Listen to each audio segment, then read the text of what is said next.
Select ஆகி ஒரு project ரிலேட்டடாக வந்து தாய்லாந்து போயிருக்காங்க.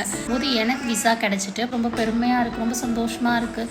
எங்கள் சாதாரணமான ஒரு லைஃப் ஸ்டைல் தான் வாழ்கிறோம். ஹாய் கைஸ், இப்போ தான் நான் வந்து ஃபர்ஸ்ட் ஃபுல் லென்த் வீடியோ வந்து நான் யூடியூப்பில் அப்லோட் பண்ணுறேன். எல்லாருக்குமே ஒரு பெரிய ஹாய். ரீசெண்டாக வந்து இன்ஸ்டா ஸ்டோரி பார்த்துட்டு நிறைய பேர் இன்பாக்ஸில் வந்து நீங்கள் தாய்லாண்டில் இருக்கீங்களா, இந்தியாவில் இருக்கீங்களா நிறைய கேள்விகள் கேட்டுட்ருக்கீங்க. தாய்லாண்டில் வந்து என் ஹஸ்பண்ட் இருக்காங்க. நான் வந்து தாய்லாந்து போகல, நான் வந்து இந்தியாவில் தான் இருக்கேன், என்னோடய வீட்டில் தான் இருக்கேன்.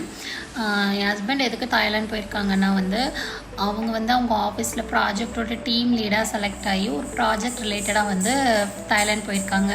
நெக்ஸ்ட்டு வந்து அவங்க ஒர்க்காக அங்கேயே இருந்துருவாங்களா, நீங்கள் தனியாக இருக்கீங்களான்னு கேட்குறீங்க. இல்லை, அவங்க 5 டேஸில் ரிட்டன் வந்துடுவாங்க. நாங்கள் சென்னையில் தான் இருப்போம். அவங்க தாய்லாந்து போகும்போது என்னையும் பாப்பாவையும் சேர்த்து கூட்டிகிட்டு போகிறதா தான் இருந்தாங்க. தாய்லாந்து விசா வந்து 60 டேஸ் பிஃபோராக நம்ம அப்ளை பண்ணணும். அப்ளை பண்ணும்போது எனக்கு விசா கிடச்சிட்டு பாப்பாவுக்கு வந்து சம் ரீசன்ஸ்னால விசா ரிஜெக்ட் ஆகிடுச்சு. ஸோ நான் வந்து பிரஸ்ட் ஃபீடிங் மதர். 6 நாள் வந்து நான் என் ஹஸ்பண்ட் கூட போயிட்டேன்னா என் குழந்தை தவிச்சு போயிடுவான், நான் இல்லாமல்.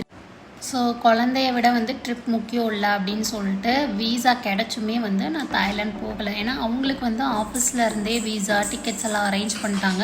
என் ஹஸ்பண்ட் வந்து எல்லாமே அவங்க அரேஞ்ச் பண்ணுறதுனால உனக்கு ஃப்ளைட் டிக்கெட்ஸ் மட்டும் தானே, ரூம்ஸ் கூட ஆஃபீஸ்லேருந்தே கொடுத்துட்றாங்க, நம்ம போகலான்னு சொன்னாங்க.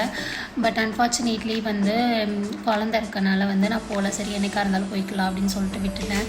அண்ட் வந்து எங்கள் ஊர் வந்து கடையநல்லூர். அங்கே எப்படின்னா நிறைய பேர் வந்து பொழப்புக்காக வந்து ஃபாரின் போவாங்க. 20 வருஷம் 25 வருஷம் வந்து ஒய்ஃபு குழந்தெல்லாம் விட்டுட்டு அந்த குடும்பத்துக்காக ரொம்ப கஷ்டப்பட்டு வந்து சம்பாதிப்பாங்க. எங்கள் அப்பாவே அப்படி தான். எங்கள் அப்பா ஒரு கூலி தொழிலாளி தான். எங்களுக்காக 25 வருஷம் வெளிநாட்டில் இருந்து எங்கள் அப்பா சம்பாதிச்சாங்க. அண்ட் கரண்ட் சுச்சுவேஷனில் கூட ஒய்ஃபை விட்டுட்டு இயர்ஸ் கணக்கில் ஃபாரினில் வந்து வேலைக்காக இருக்க ஹஸ்பண்ட்ஸ் எல்லாம் இருக்க தான் செய்கிறாங்க. அவங்களாம் வந்து ரொம்ப பாவம், அவங்களுக்குள்ளே எவ்வளோ ஏக்கங்கள் இருக்கும். என் ஹஸ்பண்ட்டை இங்கே சொல்வேன், இங்கே மெட்ரோவில் வந்து ஹிந்திக்காரங்களாம் வேலை பார்க்கும்போது என் ஹஸ்பண்ட்டை சொல்வேன், இவங்க காசுக்காக ஒய்ஃப் குழந்தையெல்லாம் விட்டுட்டு வந்து இங்கே இவ்வளோ தூரம் கஷ்டப்பட்டு வேலை பார்க்குறாங்க, பாவம்ப்பா. இப்போ நம்ம ஊர்லேருந்து வெளிநாடு போனவங்களும் படித்த வேலைக்கு போயிருந்தால் அவங்க ஓகே தான். பட் ஒய்ஃப்காக குழந்தைக்காக இந்த மாதிரி கஷ்டப்படுறவங்க எத்தனை பேர் இருக்காங்க, பாவம் அப்படின்னு சொல்வேன். ஈவன் எங்கள் அப்பாவுமே அப்படி தான், எங்களுக்காக கஷ்டப்பட்டு தான் எங்களை வளர்த்தாரு. இந்த மாதிரி ஒரு ஃபேமிலி சிச்சுவேஷன்லேருந்து நாங்கள் 2 பேர் வந்து என் ஹஸ்பண்ட் வந்து ஒரு ப்ராஜெக்டோட டீம் லீடாக செலக்ட் ஆகி ஒரு அப்ராட் ட்ரிப் ஒரு 5 டேஸ். ஏன்னா நாங்கள்லாம் ரொம்ப லோயர் மிடில் கிளாஸ் ஃபேமிலி தான். அப்படி போகும்போது எனக்கு உண்மையாகவே என் ஹஸ்பண்டோட ஹார்ட் ஒர்க் நினைக்கும்போது எனக்கு ரொம்ப பெருமையாக இருக்குது, ரொம்ப சந்தோஷமாக இருக்குது. எங்கள் ஓன் ஃபேமிலியிலேயே வந்து எங்கள் கல்யாணத்துக்கு அப்புறம் இவங்கெல்லாம் எங்கே முன்னேற போகிறாங்கன்னு எவ்வளவோ கிரிட்டிசிசம்ஸ் இருந்துச்சு. நிறைய நான் அழுதுருக்கேன், நிறைய ப்ரே பண்ணியிருக்கேன். எனக்கு மட்டும் தான் தெரியும். ரீசெண்டாக ஒரு நம்ம குடும்பத்தில் இருக்கவங்களே நம்மளை இப்படிலாம் பேசுகிறாங்களேன்னு சொல்லி அவ்வளோ அழுதுருக்கேன் என் ஹஸ்பண்ட்டை சொல்லி. ஆனால் வந்து நமக்கான வேலையை செஞ்சுட்டே இருப்போம், கடவுள் கூட இருந்தால் நமக்கு நல்லது நடக்கும்னு என் ஹஸ்பண்ட் வந்து சொல்லிகிட்டே இருப்பார். ஸோ எங்களோட ரொம்ப ப்ரேயிங்ஸ் தான். இப்போவும் சொல்கிறேன், நாங்கள் வாடகை வீட்டில் தான் இருக்கோம், எங்ககிட்ட கார்லாம் கிடையாது. நாங்கள் ரொம்ப சாதாரணமான ஒரு லைஃப் ஸ்டைல் தான் வாழ்கிறோம்.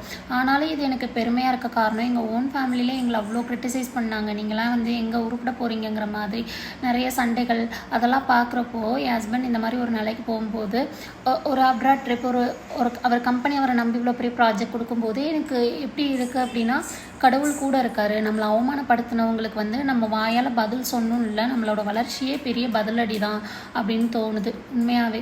இப்போவும் நான் வீடு வாங்கிடல, கார் வாங்கிடலன்னா பெருமைப்படுறதுக்கு. ஆனாலும் எங்களை அவமானப்படுத்தினவங்க முன்னாடி எங்களோட சின்ன வெற்றி கூடவுமே அவங்களுக்கு ஒரு பதிலடி தான் அப்படிங்கிற மாதிரி எனக்கு இருக்குது. கடவுளுக்கு ரொம்ப நன்றி. அவ்வளோதான் எனக்கு சொல்ல முடியுது, வேறு எதுவும் சொல்ல முடியல. ஏன்னா ஒரு ரொம்ப லோயர் மிடில் கிளாஸ்லேருந்து இதுவே எனக்கு ரொம்ப பெருசாக தான் தெரியுது.